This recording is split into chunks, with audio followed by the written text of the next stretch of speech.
November 3 నుంచి బంద్ చేయాలంటూ ఉన్నత విద్యా సంస్థల సమాఖ్య నిర్ణయం తీసుకుంది. నవంబర్ 1లోగా పెండింగ్ బకాయిలు చెల్లించాలంటూ డిమాండ్ చేస్తున్నారు.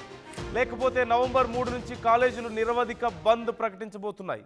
ప్రభుత్వం పట్టించుకోకుంటే రోజుకో తరహాలో ఉద్యమం చేస్తామంటూ హెచ్చరిస్తున్నారు. 10 లక్షల మంది విద్యార్థులతో నిరసన కార్యక్రమం ఉండబోతుందంటున్నారు. బకాయిలు అడిగితే తనిఖీలు చేస్తామని బెదిరింపులకు దిగుతున్నారు.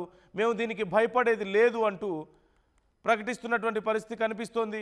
ఈ నేపథ్యంలో మొత్తం 15 లక్షల మంది విద్యార్థుల భవిష్యత్తు దీని మీద ఆధారపడి ఉంది.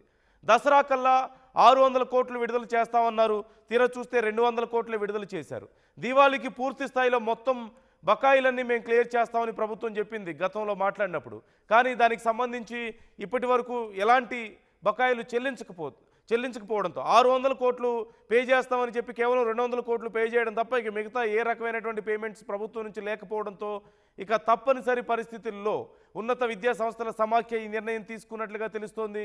నవంబర్ 1 లోపు పెండింగ్ బకాయిలు చెల్లించాలి, లేదంటే నవంబర్ 3 నుంచి పూర్తిగా బంద్ చేస్తాం విద్యా సంస్థలు అంటూ వాళ్ళు చెప్తున్నారు. ఇవన్నీ ఒక ఎత్తు అయితే, మరోవైపు విద్యార్థులకు సర్టిఫికేట్స్ ఇవ్వడం లేదని, విద్యార్థులను ఇబ్బంది పెడుతున్నారంటూ ప్రభుత్వం బెదిరింపులకు దిగుతోందని తమ మీద, ఇది సమంజసం కాదు అంటూ వారు చెప్తున్నారు.